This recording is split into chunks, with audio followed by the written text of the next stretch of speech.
आज के वीडियो में बात करने वाले हैं एसएससी के वो क्वेश्चन जो आपको नहीं आते हैं उनके बारे में। पहला क्वेश्चन है कि अपोलो 11 मिशन के दौरान नील आर्मस्ट्रॉन्ग चंद्रमा की सतह पर कितनी दूरी तक चले थे। उम्मीद करता हूं आपको ये क्वेश्चन पता भी नहीं होगा और इसका राइट आंसर है कि अपोलो 11 मिशन के तहत नील आर्मस्ट्रॉन्ग 60 मीटर चले थे चांद पे। ऑप्शन नंबर सी बिल्कुल राइट है। यह मिशन दोस्तों नासा के द्वारा भेजा गया था और कब इन्होंने यह काम किया था 20 जुलाई 1969 में और चांद पे जाने वाले ये पहले व्यक्ति थे।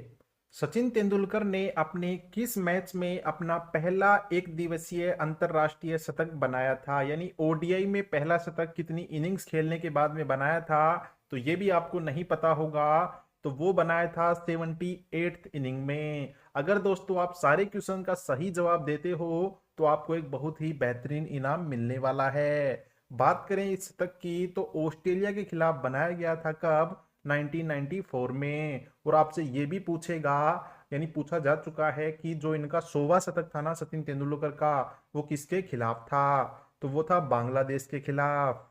नेक्स्ट क्वेश्चन, ऑस्कर पुरस्कार जीतने वाले प्रथम भारतीय व्यक्ति का नाम क्या है।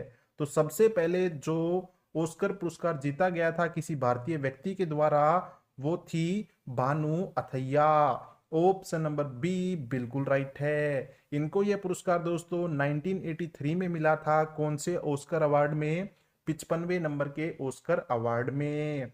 और किस लिए दिया गया था, गांधी जो फिल्म बनी थी ना दोस्तों, उसमें बेस्ट कॉस्ट्यूम डिजाइन के लिए इनको यह पुरस्कार दिया गया था। एक और डेंजरस क्वेश्चन जो आपको नहीं आता, निम्न में से कौन इंडियन प्रीमियर लीग यानी आईपीएल के संस्थापक तथा अध्यक्ष और कमिश्नर थे पहले नंबर के, तो वो थे Lalit Modi ji. Option number one बिल्कुल राइट है। आईपीएल की शुरुआत हुई थी 2008 में और इसका जो पहला एडिशन था वो जीता था राजस्थान रॉयल्स ने। और जो अभी रिसेंटली में हुआ 2024 में, वो जीता था किसने, वो आप कमेंट करके बताने वाले हो।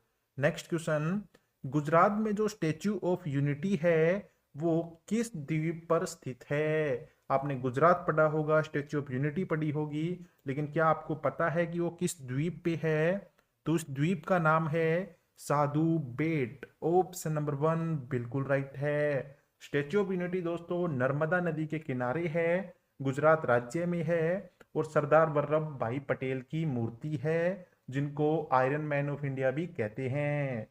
नेक्स्ट क्वेश्चन, किसने बांधों को आधुनिक भारत का मंदिर कहा था, तो वो थे हमारे भारत के पहले नंबर के PM Pandit Jawaharlal Nehru.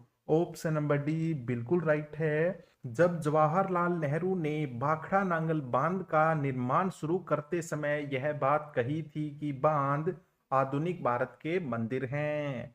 Next question, निम्न में से कौन दक्षिण भारत की सबसे पुरानी भाषा है, तो दोस्तों वो भाषा है कौन सी, तमिल भाषा। जिसके इतिहास की बात करूं तो दोस्तों इसको 7 प्राचीन भाषाओं में से माना जाता है जो अब तक चल रही है। और इसके इतिहास में एक चीज और ऐड करना है कि ये 2 से 3 हजार साल पुरानी बताई जाती है। अपने 100वें जन्मदिन पर भारत रत्न जीतने वाले व्यक्ति का नाम आपको बताना है। तो ऐसा कारनामा करा था दोस्तों डी के कर्वे ने। ऑप्शन नंबर 3 बिल्कुल राइट है। इनका पूरा नाम था डॉक्टर धोंडो केशव कर्वे। तो ये भी आपको ध्यान रखना है। और उनको किस क्षेत्र और कब मिला था यह अवार्ड, तो दोस्तों भारत में महिलाओं के कल्याण के क्षेत्र में ये एक समाज सुधारक थे और इन्हीं के चलते इनको यह पुरस्कार दिया गया था 1958 में। नेक्स्ट क्वेश्चन, रिजर्व बैंक की स्थापना 1935 में करी गई, कोई डाउट नहीं है, लेकिन जब इसकी स्थापना करी गई तो कितनी पूंजी के साथ करी गई वो आपको बताने हैं। पूंजी यानी कितने पैसे के साथ करी गई, तो वो पैसे थे दोस्तों 5 करोड़ की लागत। ऑप्शन नंबर सी बिल्कुल राइट है। 1 अप्रैल 1935 को आरबीआई की स्थापना करी गई। हेडक्वार्टर मुंबई में है और इसको बैंकों का बैंक भी कहते हैं। गवर्नर कौन है, अगर आप छोटा सा कमेंट कर दें तो बहुत अच्छा काम हो जाएगा। न्यूनतम समर्थन मूल्य जिसको हम बोलते हैं एमएसपी यानी मिनिमम सपोर्ट प्राइस के स्थान पर किस फसल के लिए उचित और पारिश्रमिक मूल्य की घोषणा की जाती है? तो दोस्तों एक ही फसल है जिसके लिए एमएसपी नहीं एफआरपी यूज की जाती है, उसका नाम है गन्ना। एफआरपी क्या होती है? तो उसका नाम होता है फेयर एंड रेमुरेटिव प्राइस, जो कि गन्ने के लिए यूज की जाती है। बाकी सारी फसलों के लिए एमएसपी निकाला जाता है जो कि किसान को पैसे देती है, यानी इतने रुपए में सरकार ये सामान खरीदेगी या फसल के लिए दिए जाते हैं। नेक्स्ट क्वेश्चन, निम्नलिखित में से किस स्थान पर उगने वाले पौधे रात में कार्बन डाइऑक्साइड ग्रहण करते हैं? बाकी जगह क्या होता है, कार्बन डाइऑक्साइड छोड़ते हैं रात में, और यहाँ पे ऑक्सीजन मतलब कार्बन डाइऑक्साइड ग्रहण करते हैं। तो वो जगह होती है रेगिस्तान के पौधे में। ऑप्शन नंबर 2 बिल्कुल राइट है। नेक्स्ट क्वेश्चन, विश्व के उस एकमात्र सागर का नाम क्या है जिसकी कोई सतल सीमा नहीं है, यानी जो आसपास किसी भी जमीन के बॉर्डर या बीच से नहीं गिरा हुआ है? तो उस सागर का नाम है सारगेसो सागर। ऑप्शन नंबर 1 बिल्कुल राइट है। अब इसमें क्या है दोस्तों कि इसके आसपास लैंड ही नहीं है या जमीन ही नहीं है, तो दोस्तों यह खुद एक महासागर के बीच में है। उस महासागर का नाम है उत्तरी अटलांटिक महासागर।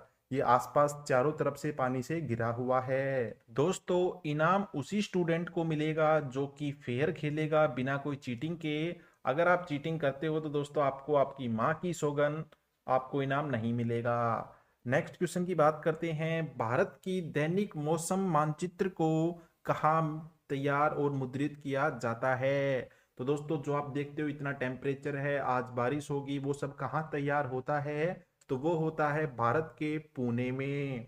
ऑप्शन नंबर 4 बिल्कुल राइट है। अब आप सोचोगे यहाँ पे ऐसा क्या है, तो दोस्तों पुणे में ही स्थित है क्या आईएमडी, जिसको हम बोलते हैं इंडिया मेट्रोलॉजिकल डिपार्टमेंट, यानी मौसम विभाग यहीं पे स्थित है भारत का, जिसके चलते आपको सब कुछ पता चल जाता है।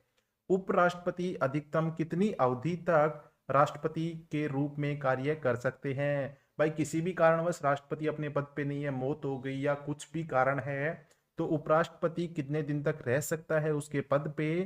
तो मात्र दोस्तों 6 महीने रह सकता है, उसके अंदर आपको एक नया राष्ट्रपति लाना होगा। यदि अनुसूचित जनजाति की सूची में से एक जनजाति के नाम को हटाना है तो यह प्रोसेस किसके अधिकार के अंतर्गत आती है? मान लो अगर किसी भी जनजाति को जोड़ना हो या हटाना हो, इस क्वेश्चन में हटाना बताया गया है, तो ये अधिकार होता है संसद के पास। ऑप्शन नंबर 2 बिल्कुल राइट है। अगर किसी को जोड़ना हो तो वो अधिकार भी किसके पास होता है? संसद के पास।